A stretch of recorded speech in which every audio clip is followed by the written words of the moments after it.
Welcome. Your art is a spell, and it will change your life and the world around you.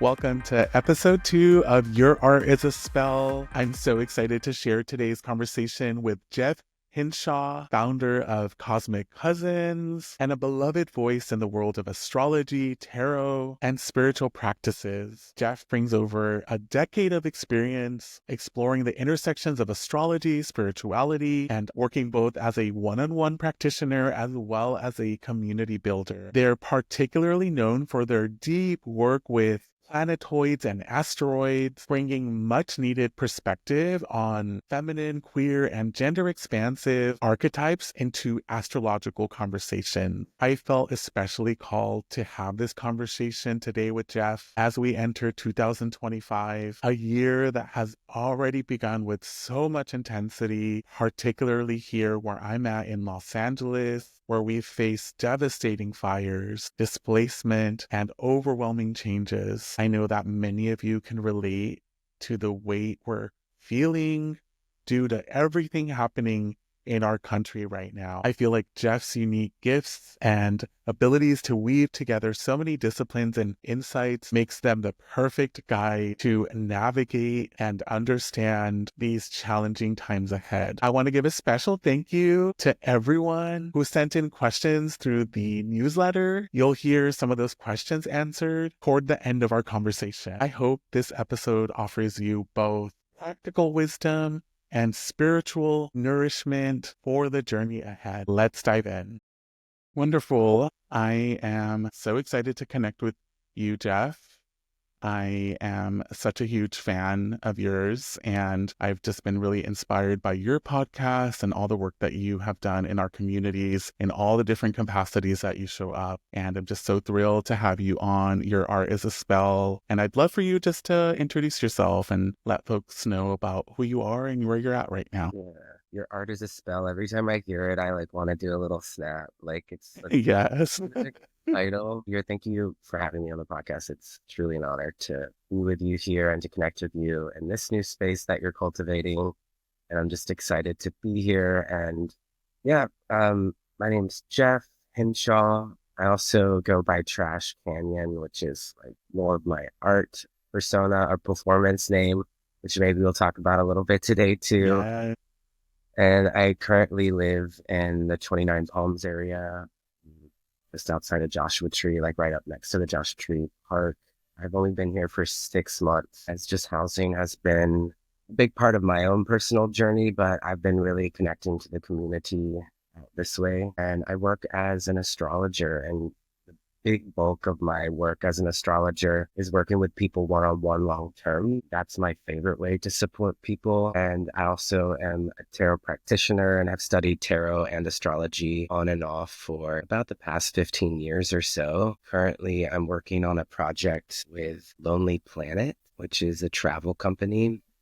And I'm writing and conceptualizing their first ever travel tarot deck. So right now I've been deep in that process of each of the 78 cards are connected to a different location in the world.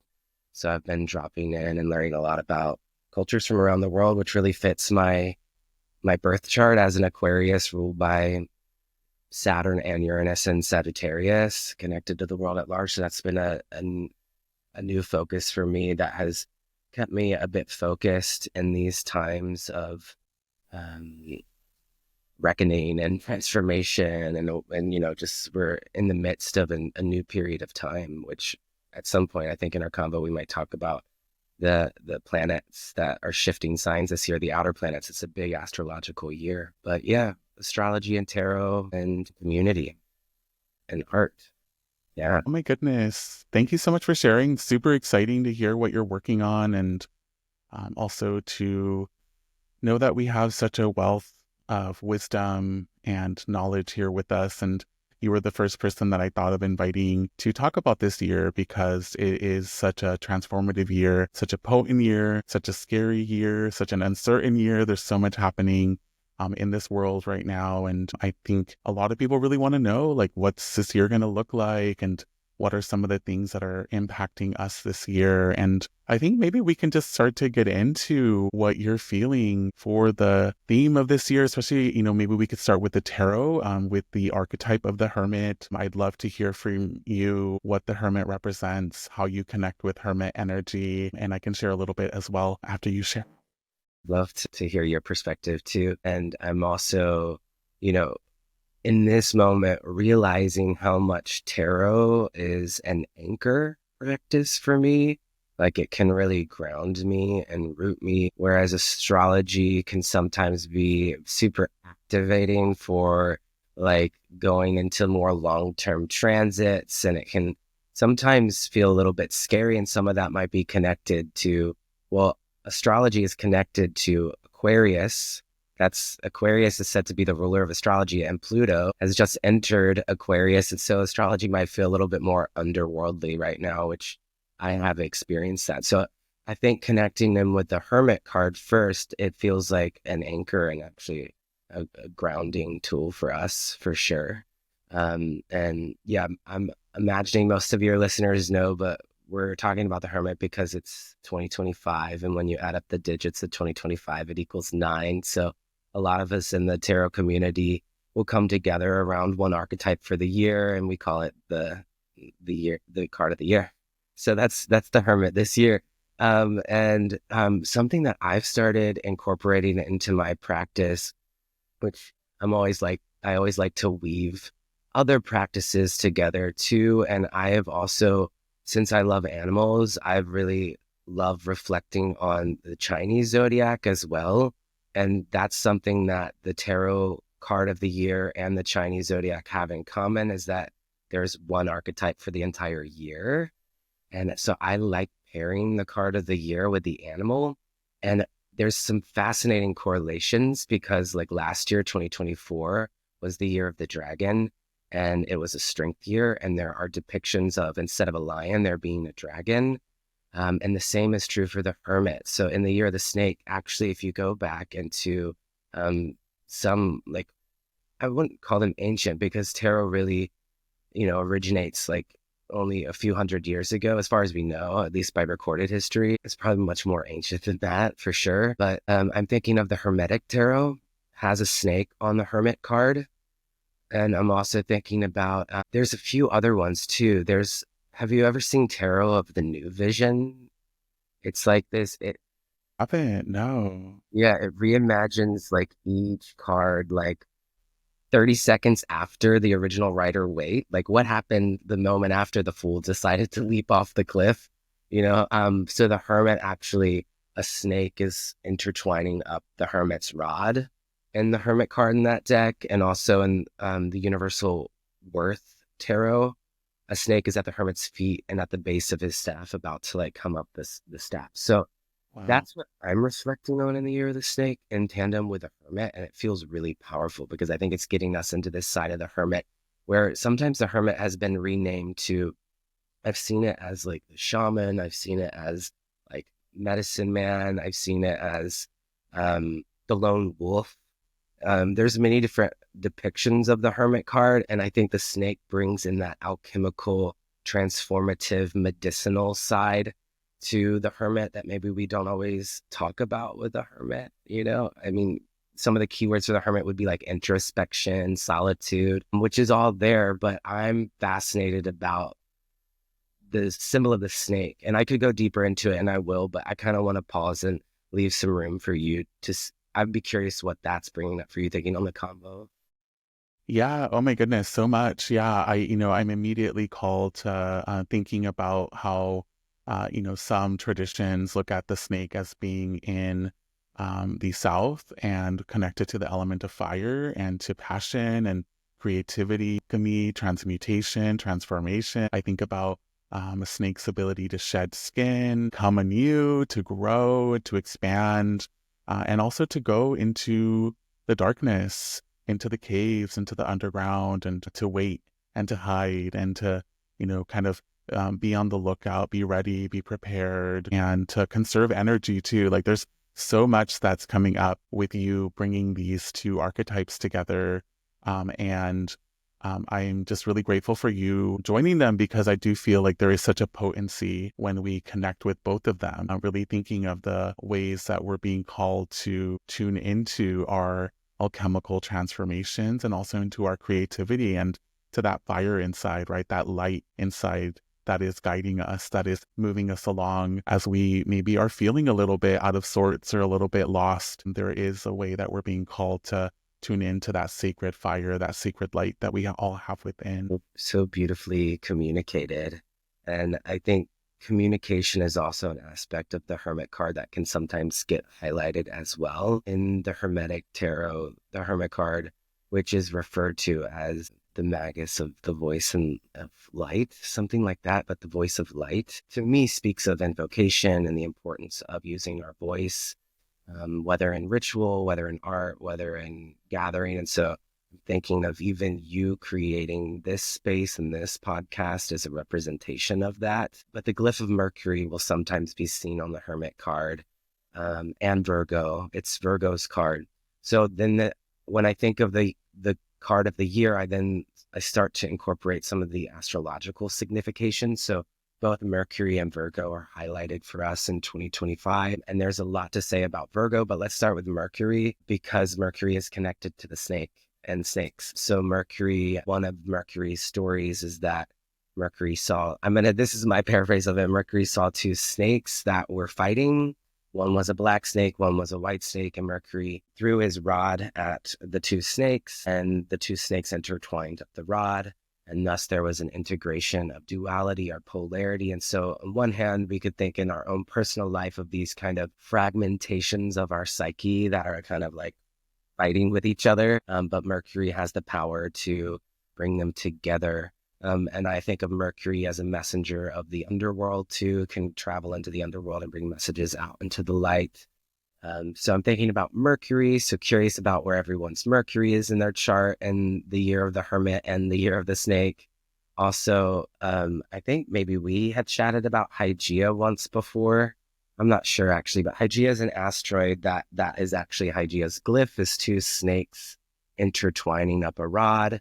And the black snake could represent more ancient practices, particularly connected to your own ancestral heritage, whereas the white snake might connect more to modern thought or science and medicine and the integration of these two parts coming together in an alchemical process. So, if we're going down a little rabbit hole of the Hermit, it's taking us now to the asteroid Hygeia.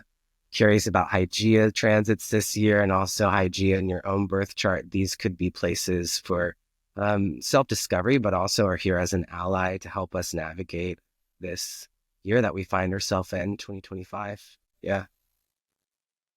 Well, yeah, thank you so much for sharing of that. And, I'm really just sitting with what you brought in around the bringing together of things that have been fractured or divided, or dualities or binaries, and what happens when you join them and when you also maybe integrate, and thinking of the time that is needed to integrate, the time that is needed to heal, to transcend, and also the space, how we're being called to cultivate space, to protect space, to open up space, and how these are moments where we can really tune into the alchemy or the things that are wanting to happen, especially when we have so much fodder, so much to work with.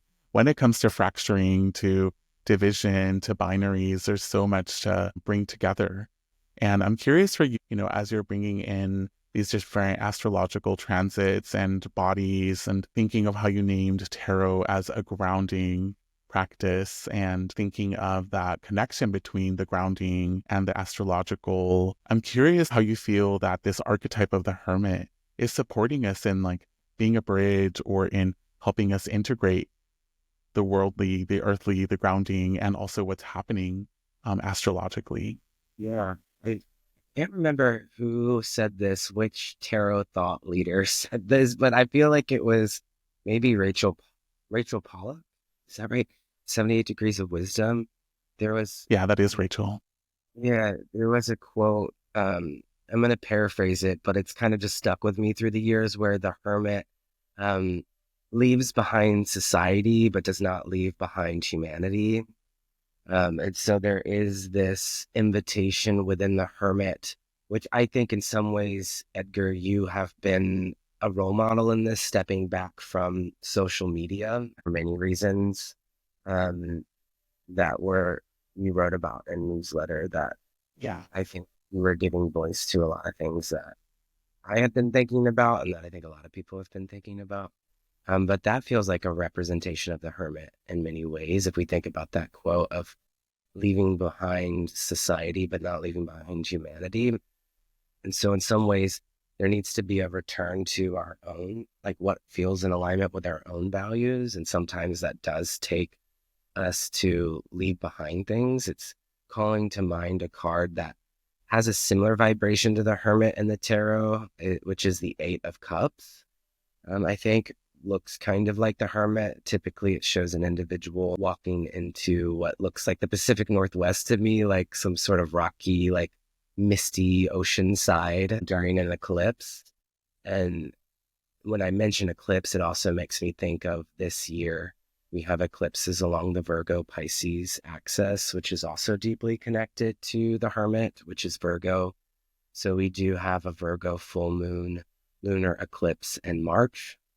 And then when we get to Virgo season, we'll have a Pisces eclipse and a Virgo eclipse. And Pisces is connected to the moon card, which is number 18, which when you break it down is also a 9 card too. So we could also say the moon is another card for us this year as well. But what those two cards have in common in a very literal sense is that they are walking. That has been a big part of my practice and where I really feel the Hermit alive in my own personal day to day is really, I mean, on a metaphorical level, like those of us who are walking a more esoteric path or a more spiritual path, we are really moving through an initiation right now.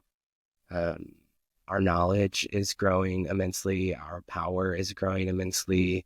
And there may be times where we actually feel like we need to take our gifts into an underground place or into a more private place or a more sacred place for our own protection, but also so that we can live in alignment with our values and the future that we want to co-create together. I think the Hermit stands for all of these themes. So on the metaphorical sense, it's those of us who are walking this spiritual path or esoteric path on this planet. In a literal sense, that's part of my art as a spell too, as I go on long walks in the morning, particularly like in the desert. I'm very sensitive to sun exposure, so I can really only be outside like early in the morning or around sunset and in the evening.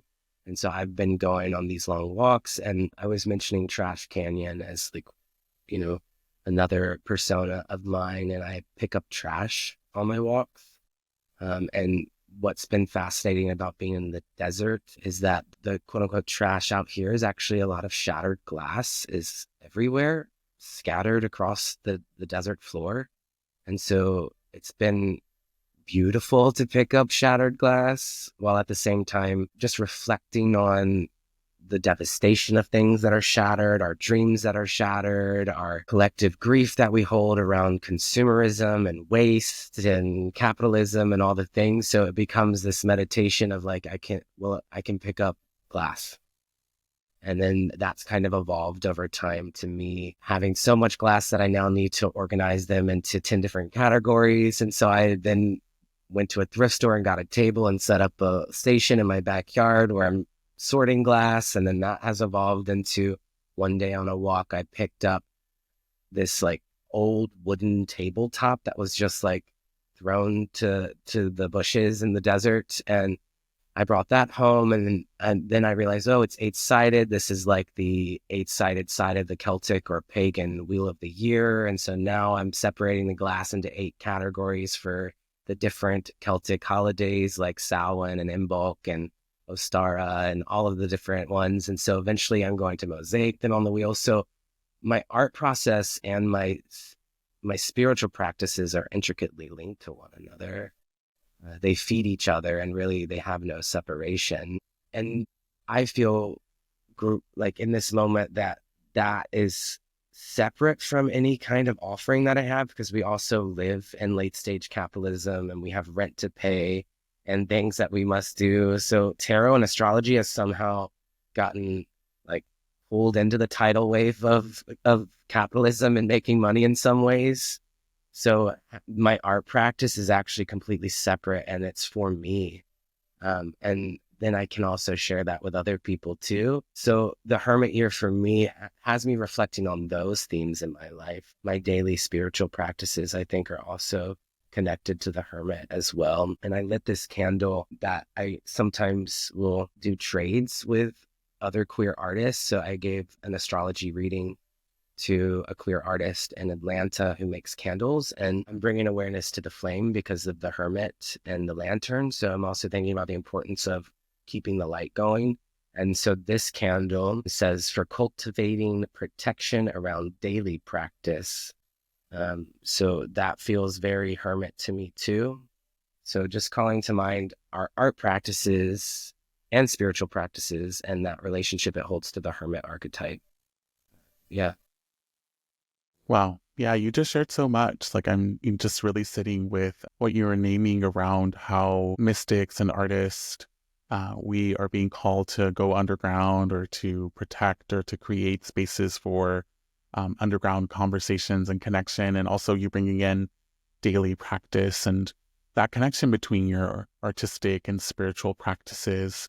I'm just really in awe of how you are starting to integrate something that is fractured, right? And thinking of that duality, that binary, that shattering, and how you're using your daily meditation, your daily walks as a way to integrate, right? And as a way to bring together something into a spell, into artwork. And I'm curious, Jeff, like just as you are connecting with this daily, do you have a sense of what kind of spell is being cast through you? Do you have a sense of what's coming together? It's totally okay if you don't, because I know in our practice, we can be so much in process, but I'm just curious if you have a sense of what your spell is wanting to bring into this world. I I really like the way you worded that question. And I think that, yeah, it's always in process. And, when I started picking up glass the first day that I did when I was out here, I had no idea what I was going to create with it. And so that wheel of the year that I'm creating right now feels like part of the spell, where it is the honoring of the cycles of nature and the honoring of mother and the earth. And yeah, there's this, even though we're in a very uncertain time, particularly in relationship to the environment, which I do want to speak to one of these transits this year that speaks to the environment, just reminding myself in this moment, that, you know, we still have spring. Like, spring is still here, and the seasons may even be shifting and changing, but there is this constant, at least if the actual seasons feel like they're kind of shifting and changing right now, the light of the sun is not changing.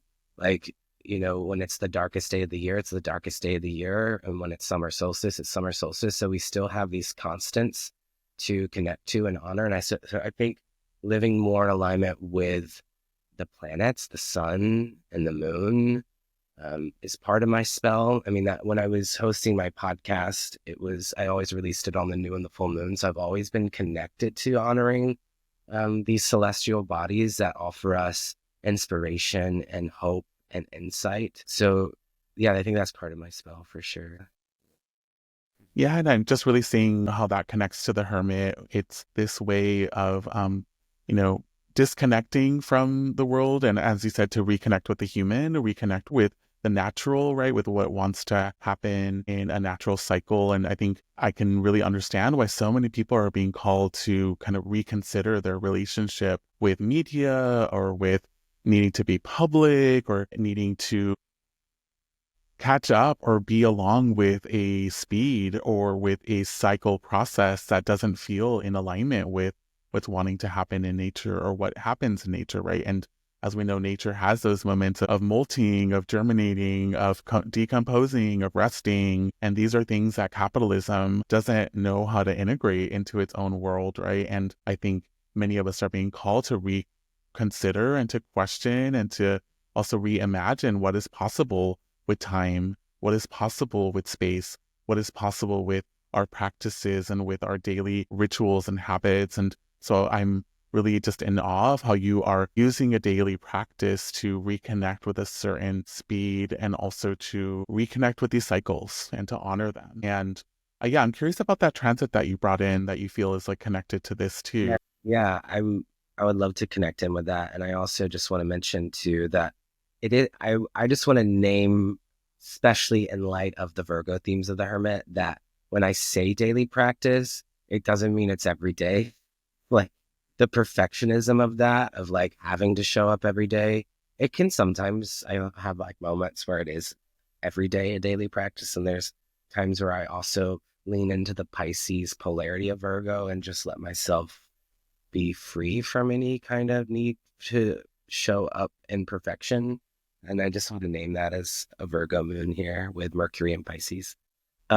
So yeah, the transit that I'm thinking of that I think is really important in this year to just kind of understand the energy of the year, that maybe I haven't heard a lot of other astrologers talking about, is the conjunction of Chiron and Aries and Eris and Aries. So this is a pretty major transit because Eris she stays in a sign for 120 years, and Chiron takes 50 years to go around the sun. So it's a once every 50-year transit. And it's the first time that these two bodies line up in the sky since both of their discoveries. So they're both newer to the astrology world. And so I'll share a little bit about Chiron, a little bit about Eris, and then we can kind of talk about it. Chiron is probably the one people are more familiar with, which actually, interestingly enough, is included on the Hermit card in the Fifth Spirit Tarot, which is a tarot deck created by Charlie Claire Burgess, who is an Aquarius, Scorpio, Gemini. I just always feel their energy with that deck. And I think you have some similar signs going on. So I think that's probably why I'm sharing that right now. But the Fifth Yeah. Spirit Tarot is for a world beyond binary, and it includes astrological glyphs on the cards, which makes it very accessible to me as someone who works with both practices. So they do have Mercury on the Hermit's backpack, and then Virgo is on the arm patch, and then Chiron is etched in on the tree that the Hermit is reflecting under. So yes, some scholars have connected the Hermit to Chiron, which is the planetoid, often referred to as the wounded healer. So Chiron might speak to abandonment wounds. I've noticed that show up around abandonment of parents, but also abandonment of society and the systems that we live in too. But also where we utilize our spiritual and creative and intellectual gifts to process our trauma and to help bring healing to others who feel as though they've been abandoned. So that's Chiron in a little nutshell. And then Eris was discovered in 2005. And Eris, Eris, was named Eris, which is the warrior feminine principle, the goddess of discord. Because of her discovery, she is the one who demoted Pluto from a planet to a planetoid in 2005. And Pluto represents those in power, which eerily, with Pluto in Aquarius, and the day the Pluto Cazimi happened was the inauguration day in the United States. And we saw literally like a plutocracy, or what some are calling like a brotocracy. It's tech brotocracy, something like that. Yeah. Aquarius does represent technology, and Pluto is those in power. So we're actually seeing that in a kind of visceral, really on the nose kind of way. But Eris, I do think is an ally for many of us in the queer community, in any marginalized community. Eris is a champion for. Eris sticks it to those in power and is about dismantling injustice, and is often referred to as the angry feminine archetype. So it's really interesting that this is the planet that was discovered in this century. So if we go back, Uranus was discovered in the 1700s, is connected to electricity. Neptune was discovered in the 1800s, is connected to like film and photography. Pluto was discovered in the 1900s and is connected to World War and psychology and utilizing resources from underground like gasoline. And then Eris was discovered in this century. And so it is the planetary body of this century, which is the angry feminine. So I, in my own practice, have been noting Eris is connected to things like climate change, which is like Mother Earth fighting back, the angry feminine fighting back. Eris is also connected to global pandemics. And that really turned on for me when a strain of COVID-19 was actually named Eris.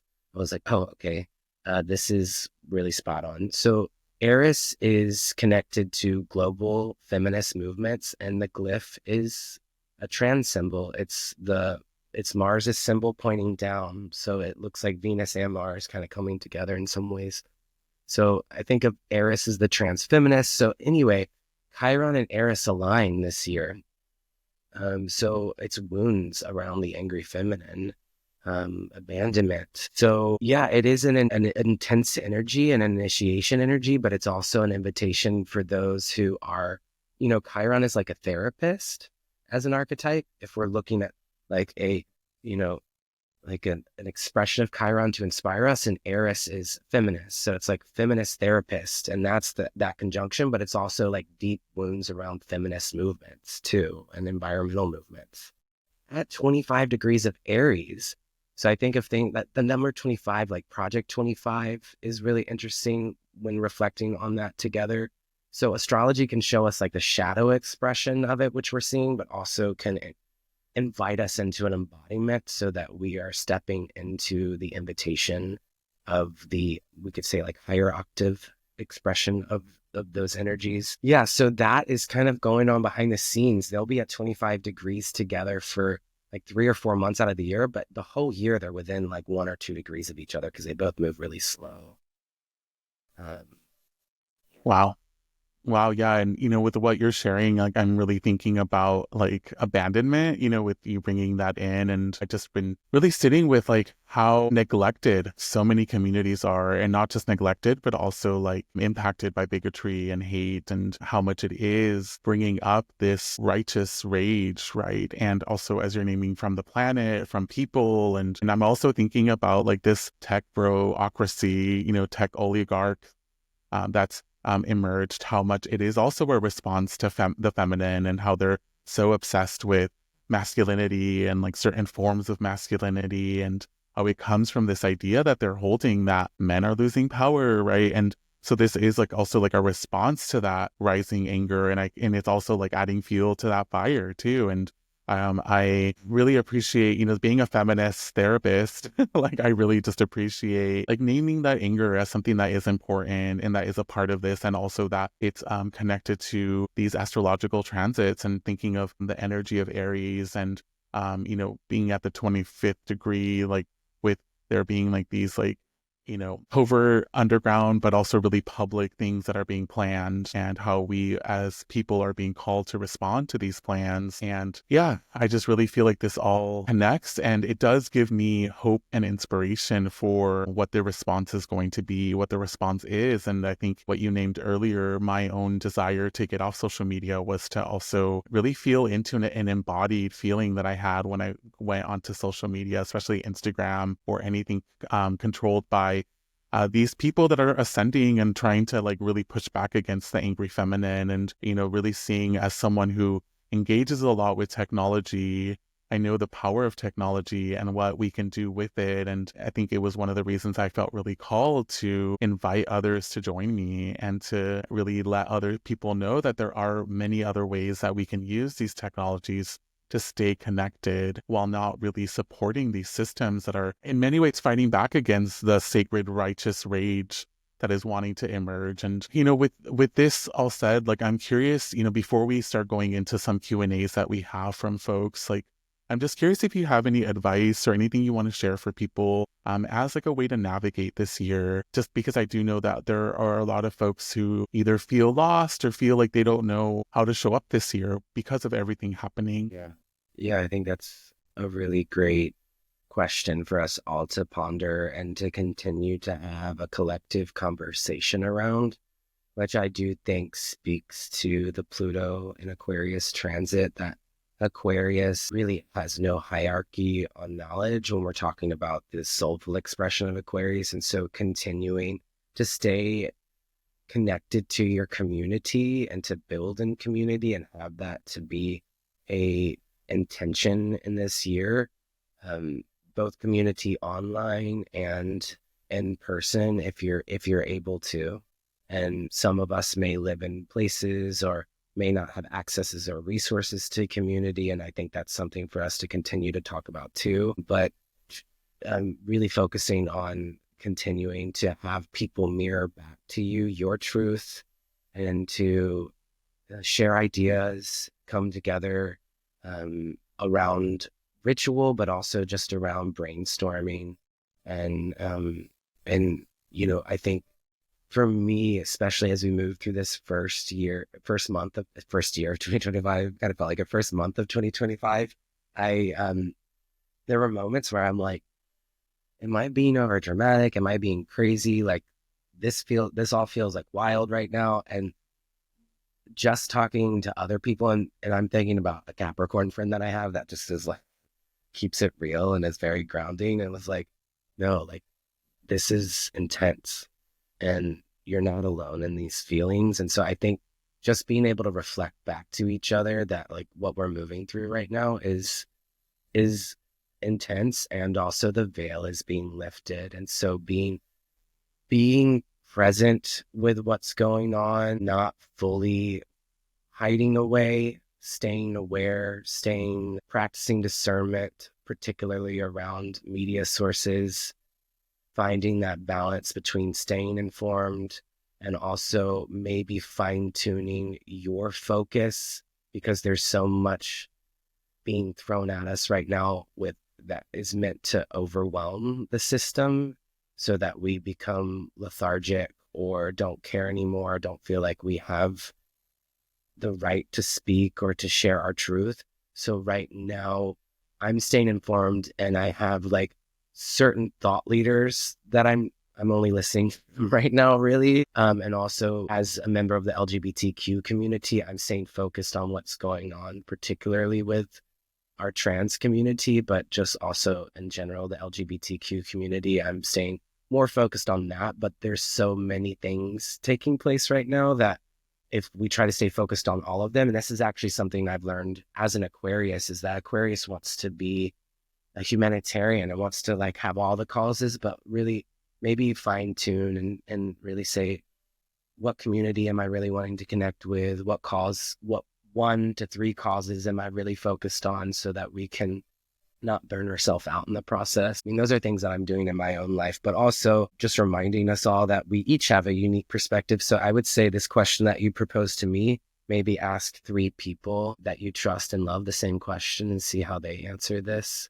too. And let's gather our resources together and continue the conversation. Yeah, definitely. And I think that really connects a lot with the advice you're giving of like tuning into community, being a part of community, and finding ways to stay connected. And yeah, I'm also feeling really called to share something that's coming through right now, is that, as you named earlier, I think this year is a really powerful year for us to tune into our gifts, our abilities, and also to make space for them, and to really not get trapped in tactics that are really trying to overwhelm us, overstimulate us, and also take us away from that inner fire, that inner power that we have. And it's one of the reasons I actually was really called to create this podcast, is I know the power of art and magic. I've witnessed it, I've experienced it, I've lived it. And I also know that we need space and time to really cultivate our gifts, our connections, our communion with spirit, with ancestors, with the divine. And I think those are the gifts that are also really emerging this year, and that we're really being called to make space for. So space for divination, for tuning in with our plant and animal and rock ancestors, connecting with our ancestral practices. These are all practices that I think are super important. And of course, it makes sense that as our collective and individual power is growing, that there's going to be a response and people wanting to move us away from that, or to keep us in a state of being so disorganized or overwhelmed that we can't tap into those things. And so I'm really grateful that you bring that up and really wanting to encourage people to find that sacred underground, to build that sacred underground, that cave space where you can really tune in and clear away, even if it means you have to like put pillows on your head or, find a place in your house where you can hide. I think it's really important to normalize that we all need those kinds of spaces to be able to really tune in and reflect and just really want to empathize with all the folks who are feeling overwhelmed right now or who are feeling like things are too much, because I think a lot of us are feeling that way. And I think it's also a great reminder that we need each other now more than ever. So this is not about isolation. This is not about separation. It's about connection and communion and taking time to step away so that we can come back to our communities and share what we've received. And so with that said, with like kind of bringing in our communities, I'm excited to bring in some questions from the folks who are on my newsletter. And so just letting people know here on this podcast that I will be sending out on my newsletter requests for questions or for interaction. And I just want to thank the folks who have sent in their questions for us. I'm going to start off here by reading off one of the questions. I'll start with one from Rachel Hughes. Rachel asks, what is your smallest altar? And Rachel says that this question is inspired by Jambalaya, the Natural Woman's Book of Personal Charms and Practical Rituals by Louisa Tay, who, while referring to living in small spaces, wrote that your smallest altar is a cup of tea. And so, yeah, I'm curious, Jeff, what is your smallest altar that you have? Ooh, I love that. I have altars everywhere, so I'm like, ooh, which one? Sometimes thinking of the body as an altar too. Like I was very conscious of what necklace I put on today before our conversation, so that might be my answer to that. But also, I think of our tarot decks too. Like I usually have mine wrapped up in some sort of like cloth, and so I have like this altar to go, which I often think of as the fool's spindle in the tarot, is like carrying their altar cloth with them with all their altar items inside. And so my tote bag that I bring around, like at least one item for each element wherever I go. Yeah. Yeah, I love that. Yeah, and I feel like similar to you, like I brought my multify. I'm wearing a quartz right now, and I also like to bring along with me different elements that are protective or that help connect with different energies. I've really made it a practice now also when I have my knapsack to always like throw a crystal in there. Always bringing a little bit of tactical magic. You never know when you'll need it. And so definitely love the idea of your body as an altar, and also altars that can travel with you and go with you wherever you need to go. Yeah, great. So I'll read the next question here then. And this one's from Sarah Block, who is a therapist up in Portland, Oregon. Sarah says, I wanted to ask you to help me understand something about my career path and my astrological chart. Specifically, I recently learned that my midheaven, my Chiron, and my black moon Lilith are all in Gemini in the 10th house. This feels like a lot, and as an Aries sun and Virgo rising, I usually tend to know exactly what I want to do and just plan it and go for it. Now, for some reason, my career path these days has me wondering, dreaming, and exploring all of the options, but not taking a lot of practical steps for each one. For instance, do I become a clinical supervisor? Do I deepen my mediumship skills?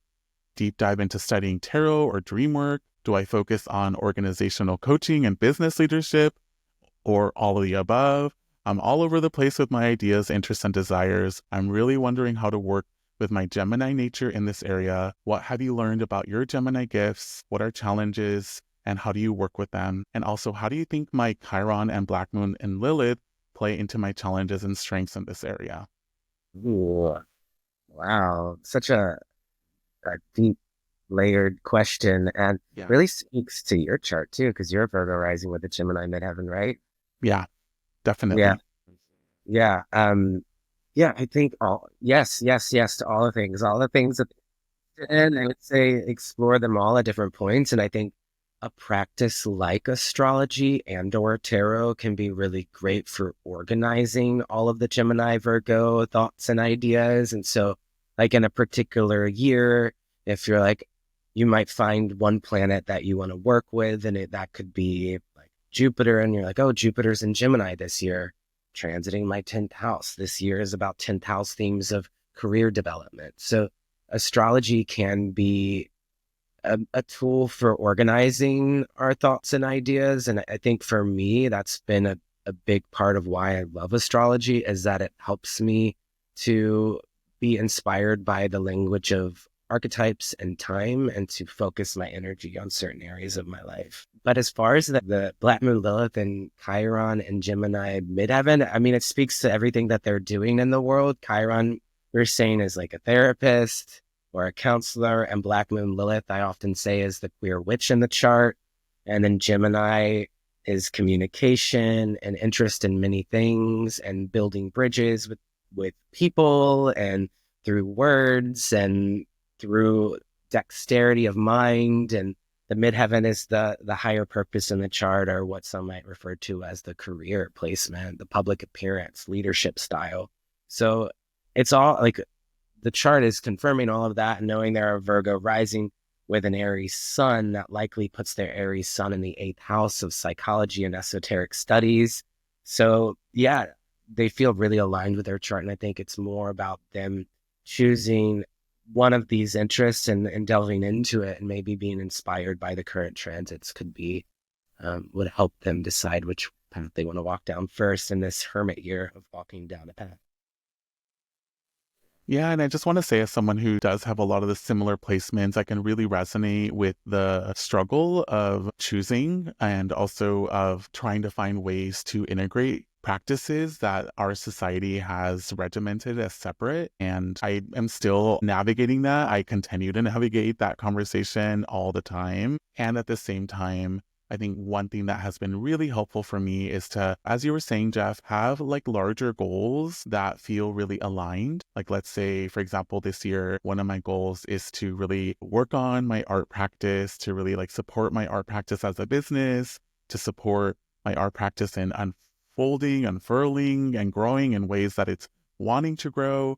And at the same time, I also make space for moments where I'm feeling inspired, where I'm feeling like called to do something else. And so like I try to kind of play with both, where it's like I do have plans, I do have goals, and also I know that there are days where I'm just like, no, the energy is moving me in this direction. I need to just go down this, and I'm going to table whatever it was that I wanted to do. And I know that for me, that's been a way of really, working with the diversity of things that excite me, and also maintaining something that feels like structure and that's helping me achieve goals, while still making space for spontaneity and for other things to emerge that might be really resonant. There might be like my guides or my spirit ancestors telling me, do this now. And I want to make space for that too. So just kind of also wanting to bring that in as well. All right. So this next question is from Reagan Becker. And Reagan asks, what changes in energy do you anticipate as Neptune on March 30th and Saturn on May 24, which is my birthday,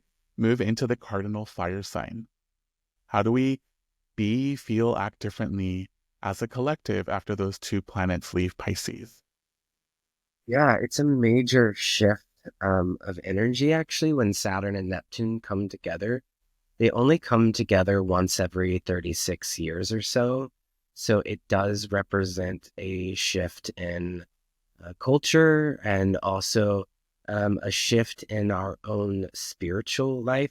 Neptune being spirituality and Saturn being structures. We're restructuring our relationship to spirituality and all forms of mysticism, which is Neptune.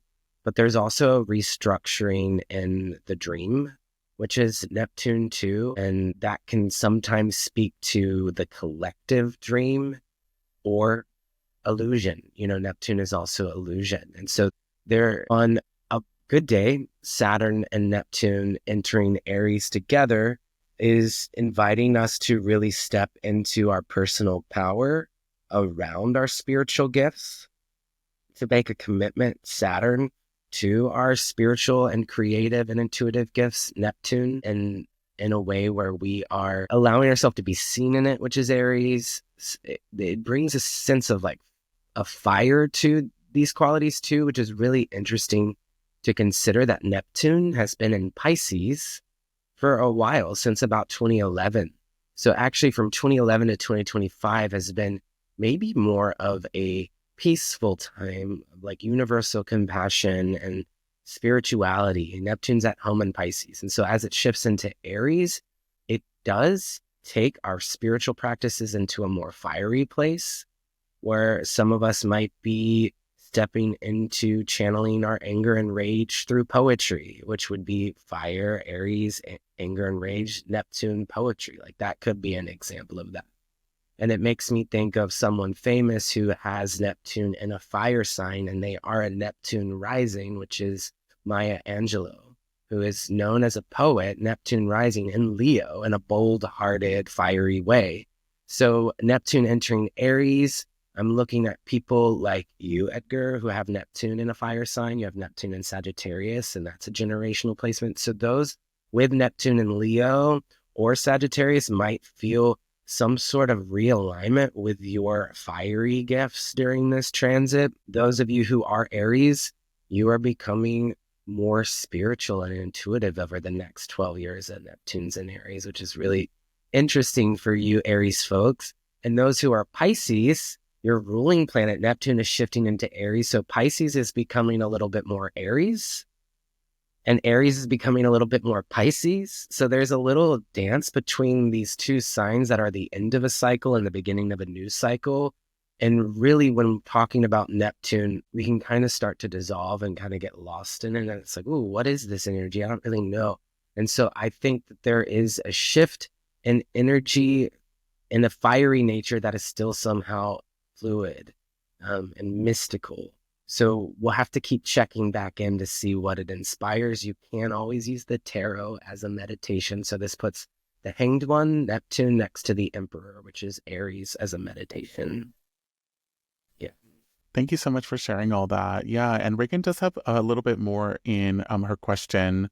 The next one is, how do we release Virgoan perfectionism while maintaining relational accountability going forward? How do we step into Pisces compassion without overdoing or overgiving? Do you want to start this one off? I can definitely start this one off. Yeah, I think, one of the things that comes up with this is thinking about discernment. You brought that word in earlier, Jeff, and I think this year is a really powerful year for us to tune into our energetic boundaries, our personal psychological boundaries, and that even includes with our perfectionist parts, and someone who, as a therapist, works with parts. I integrate internal family systems into a lot of the work that I do, and I know that we all have perfectionist parts that come up, that show up wherever we're working on things, and those can actually get us to step away from relating to ourselves, to different parts of ourselves that need to show up when we're making. And so one practice that I want to really share that has really supported me around perfectionism is to ask those perfectionist parts to make space so that you can allow other parts to come in that are really needing to create or to express themselves. I know for myself, I tune in a lot with more childlike parts or more playful parts whenever I make. And so I know that sometimes those more perfectionist, judgmental parts that come in can really stop that flow. That is something that happens both with art practice and also when it comes to relating and connecting with people too. And so leading with curiosity and asking those perfectionist, judgmental parts to make space can be really supportive in helping us actually stay in a flow, a relational flow with ourselves and with others. And I think going into that second question around Pisces, I'm really thinking also around that discernment and kind of understanding when you might be doing something that is outside of your own capacity. And so knowing that it is important for us to have empathy and compassion and care, while also really knowing that we at times need to really care for ourselves and to take a step back when we're really feeling called to continue to overgive or to be compassionate, that there is a limit to that. And that if we want to, be in it for the long haul, if we know that this is a marathon that we're on, we do need to care for ourselves in order to be able to come back. So really giving yourself permission to also step back and to care for yourself when it's important. I think this speaks to what I was feeling called to share about Virgo too. That sometimes like when we have these transits, especially like if it's the South Node will be in Virgo all of 2025 and into the first half of 2026. So we get this extended time period to meditate on the Virgo Pisces polarity. And so a part of my practice is bringing in the esoteric phrases that are associated with each zodiac sign, and in this case, Virgo. And I think a lot of what you said, Edgar, is embodied in Virgo's esoteric phrase. And I think I would like to encourage us to reflect on this phrase this year. Virgo's phrase is, I am the mother and the child. That's the first half of it. And already that phrase like has so much in it that I think can begin to heal tendencies towards perfectionism too. Is when we're talking about relationship is also the relationship we hold to ourselves, our inner mother, our inner child. So I am the mother and the child. And then the second half of the phrase is, I, God, I matter, am. And so I've translated that as I'm connected to spirit. I'm connected to my body, matter, am. And Virgo actually is the vessel, is like your body is the vessel for bringing some sort of inspiration or spiritual connection here to the planet, which is really what Virgo is symbolizing as a goddess or a mother archetype. So yeah, I think that feeds into what you were sharing. Yeah, and I think I want to just bring one more thing in that the word devotion feels really important here too. And knowing that many of our practices are devotional, and Virgo for me really embodies that devotional aspect of showing up to create something. For me, devotion has an element of pleasure in it, and play and beauty, and these are all I think you've shared with me, Jeff, that with my Venus being in Cancer, I'm really called to have beauty and flowers and water be a part of my own devotional practices. And so really also asking people to think about what feels devotional for them as a way to turn their practices into an offering. And these can be all sorts of practices. And that can also be a way to really support those parts that might feel judgmental or might have thoughts about perfectionism, knowing that those things can really be supported by having a devotional practice as well. Yeah. Okay. Were you going to say something? I just said gorge. Yes. Okay. The last question from Reagan, and then we have one last question after this. That's a voice question. Ooh. Okay. So this one is, as Hermit and Crone is the wise sage with the lantern in the wilderness, what survival skills and or emotional habits are our guiding lights on the shadowy path ahead? I love bringing in the crone archetype here too, which is I think this year and the Hermit year is a time for us to see the many different interpretations of how the Hermit has been named. And so I named a few of them earlier, and the crone is another great one. Survival skills. As someone who like looks at and to like read people's charts, it's like, oh, if the internet blacks out, what are my skill sets? I have been thinking about that for sure. So I've been reconnecting to the sky, being out in the desert and just reorienting myself in time and space, actually like in nature. But I've also been inspired. This is maybe not a survivor skill, but something that we can prepare to do. And I think in light of the recent fires in Los Angeles, and also I'm deeply connected to the Asheville community too, that also experienced flooding earlier. Something that I have been discussing with close friends is having a go bag just as a way to prepare. And so I'm going to be releasing a Substack article soon where it is utilizing astrology, the 12 archetypes of astrology, of like, item would Aries be in a go bag? What item would Taurus be in a go bag? And Oh my gosh, I love this so much. kind of getting me thinking about it. And so, I think that's something just even for my nervous system to have something ready and prepared so that I can take care of myself and take care of those that I love close to me. Feels like maybe a survival skill that I have is preparation and education. What about you?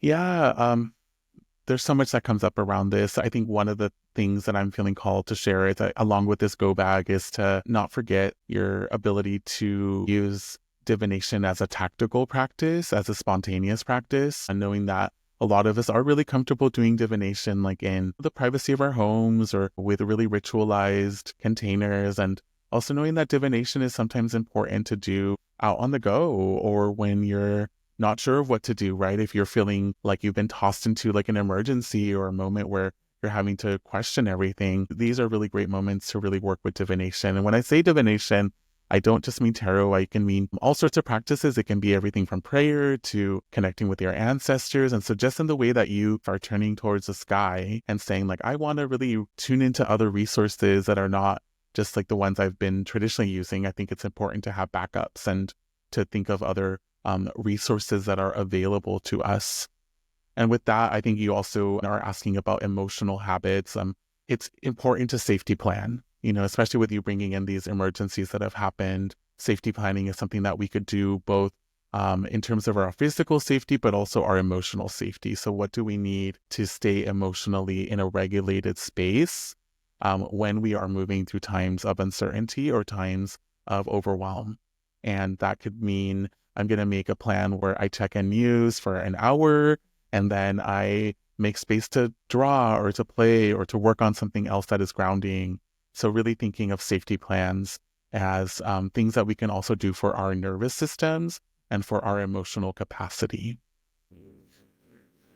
And it also makes me think of the skill sets that I've gained of learning about breathing, different breathing techniques, and this, which helps me regulate if I'm feeling over anxious or just need a moment of pause. And as far as like divination too, I was talking about wearing a necklace. Like I can take this necklace off and use it as a pendulum and check in with my intuition. So just having tools on you, your body as an altar too, is a way to be, prepared and survive. Yeah.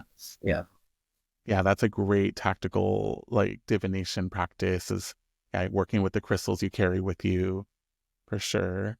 Yeah, and so I'm gonna try to pull up this next voice note that we have.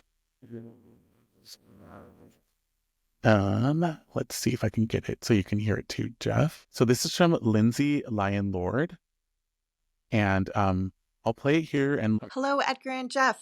I'm so excited about this podcast. I'm a really big fan of both of you. My question is around my career. I'm an artist. I'm finishing my MFA right now. I've worked really hard on this, and it's been taking a long time, but I should finish in the fall. But I'm a disabled person, and I recently was diagnosed with a condition that means I'm blind, basically. And I didn't know I was already legally blind, but I am, and my vision will continue to decline. And it's a lot to grieve, and it's a lot to adjust to. And so my question is around my career choice, and I'm feeling pretty hopeless right now, and of course, terrified at the state of the world. But I was wondering if you could take a peek at my birth chart and see if there's anything constructive or hopeful you can tell me about my career, or if I should just choose something else or give up. I guess I don't know what else I can do, honestly, for many reasons. But I was born August 2nd, 1985 in Wichita, Kansas at 8:45 p.m. Thank you so, so much. So their question was, they wanted a little bit of hope or something to anchor into as they're going through this time of transformation in their life. It sounds like. yeah, and also great achievement too, but also moving into unknown and uncertainty. I mean, whenever I hear eyesight come up, in someone's life, a theme, like whether it's like eye surgery or, just anything relating to the eyes, I do look to the asteroid Pallas. It is the asteroid that is connected to vision and eyesight.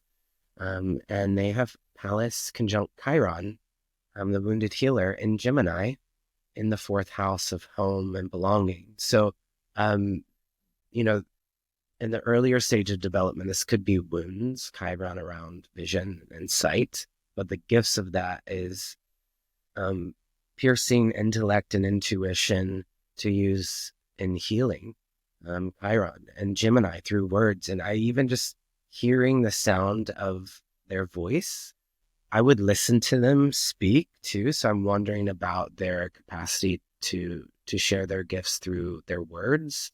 Like if they had a podcast, I would listen to it. For instance, it was like such a clear and resounding voice.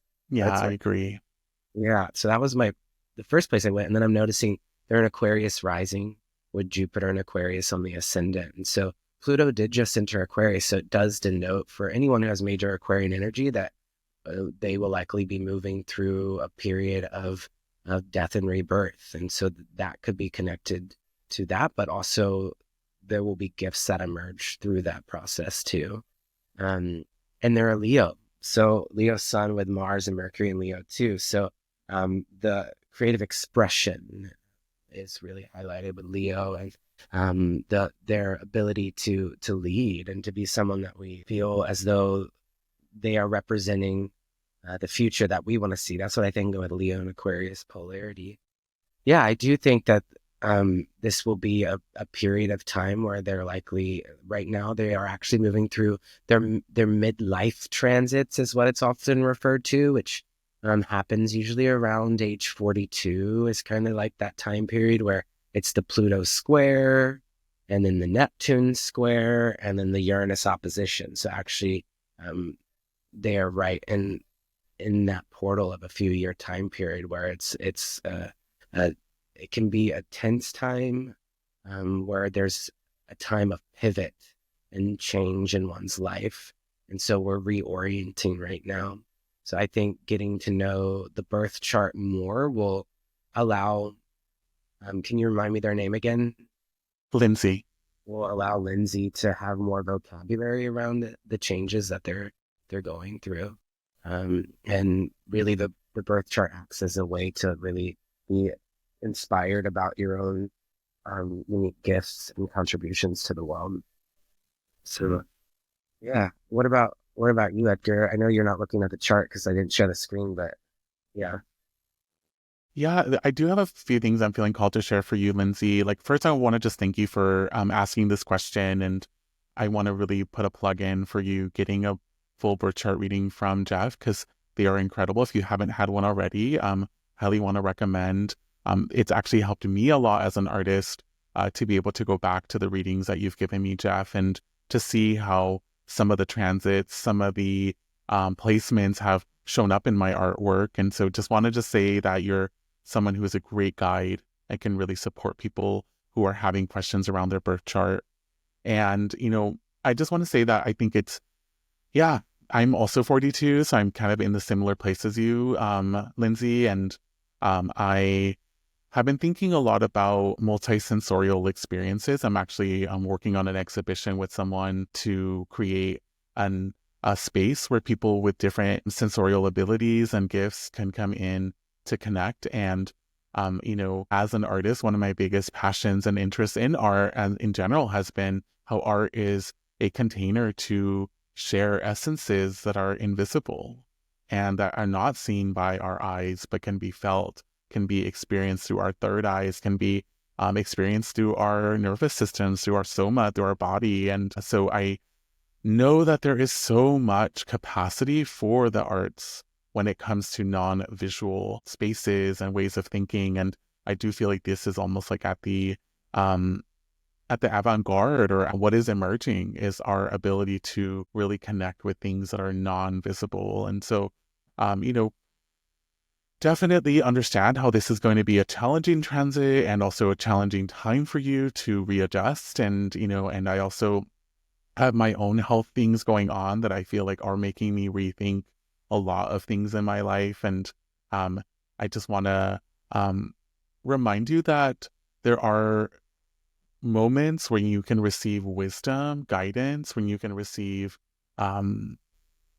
understanding from some of the things that are emerging in your life. And I'm really want to just say how proud I am of you for finishing a degree and for moving in this direction. And I can also understand how devastating this can feel to have a diagnosis like this come after receiving your degree. And I do want to hold space for grief and for taking time to be with what it means to have shifting capacities. And as someone who had a case of Bell's palsy last year that I'm still healing from.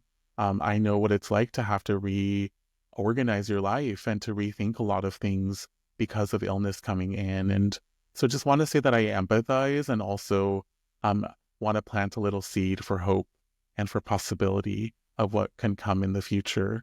And so just definitely want to encourage you to reach out to either one of us if you're wanting more like personalized support, and just want to thank you so much for asking this question, because I could imagine there are other folks who are also navigating challenging transits right now and could also use that type of support. And so just know that we're both here to offer support in our own different capacities. And with that said, Jeff, like I would love for you to share how people can work with you, how people can find you, because I know that you are such a deep resource for our communities and you offer so much in so many different ways. So just want to invite you to share how people can get in touch. Yeah. And I would just want to say one last thing, because sometimes when I pull up a chart initially, like I usually meditate on someone's charts for like days before answering questions. And so while you were speaking, I was also gazing at Lindsay's chart. And I just wanted to note one thing that I thought was kind of auspicious about the timing of us coming together today, Edgar, is that we were talking about Hygeia, the asteroid of integrative approaches, and its relationship to Hermit and the year of the snake. And actually this morning, Hygeia entered Taurus, and Lindsay has Hygeia at 0 degrees of Taurus. So actually, Lindsay, as you're listening to this, you are having your Hygeia return. And Hygeia return only happens once every 4.5 years. And so there's some sort of return around integrative approaches in medicine and healing for you at this time. So I just wanted to bring that into, I thought that was kind of auspicious. If anyone feels called to working with me one-on-one, I do offer deep dive astrology readings. Those are about 90 minutes long. I also have a tarot practice too. And one of my favorite ways of connecting through the tarot, I call it Journey to the High Priestess. And it's about a 90-minute reading where you will actually go on a journey to see the High Priestess and check in with the High Priestess. And so that is also a deep dive reading. And then I do offer long-term support as well for people who are looking for a larger container to help them in times of transition or study. And so my website is cosmiccousins.com, and Cosmic Cousins is a name that was birthed out of me not having any birth cousins. I have a very small family, and I'm actually estranged from my family due to their religious and worldviews. So it's a spell and a call out to community to have cousins and cosmic cousins and just community in general. And so that's where that name comes from. And so I also specialize in a lot of, religious trauma and, queer topics as well, or the resources that I have to offer. So yeah, if you're feeling called, I'd love to connect with you. And it's been so rich, this conversation, and I hope that it serves you well. Yeah, thank you so much, Jeff. Super appreciate you being on Your Art is a Spell. And I really want to thank you so much for your time and for sharing so openly, and, really want to affirm how much of a gift your practice is, your presence is. And as someone who also is navigating similar terrains relationally, it is such a gift to know that we have chosen family and that we have deep lineages as queer and trans people to tune into and connect with, both living and non-living. And your practice has actually really helped me connect with that as well. And I cannot say enough about your readings and how much of a gift they are, and like how they continue to give even after the reading is over, because I have gone back several times to listen to the recordings that you made of my reading, and it's just been so affirming and has really validated so much that's happened in my life. And so just really want to encourage folks to reach out to you, and to want to thank you again, Jeff, for being on this podcast. And definitely excited for you to connect with the folks that I'm connected with as well. I love bringing us all together through these portals. It's an honor to be here with you today. Yeah. Wow. That was such a powerful conversation. about navigating 2025's transformative energies, the key reminders that I am carrying forward with me are how we can create sacred underground spaces while staying connected to our communities, and that our smallest devotional acts, from picking up a piece of glass to making a cup of tea, are profound magic in these times. Thank you, Jeff Hinshaw, for sharing your wisdom with us today. You can find Jeff at cosmiccousins.com for readings and guidance, and I highly suggest you work with them. Before we close, I want to invite you to be a part of this growing magical community. Subscribe to this podcast, leave a review. I'll be selecting one reviewer this season for a free 30-minute tarot reading with me in a future episode. This and all the ways that you play with the algorithm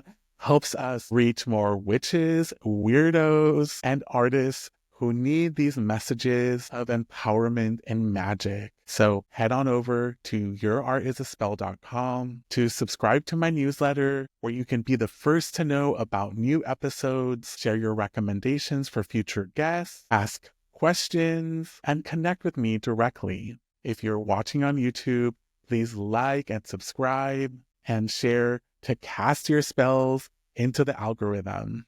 Until next time, keep tending those sacred fires, and remember, your art is a spell, and it will change your life and the world around you. Bye.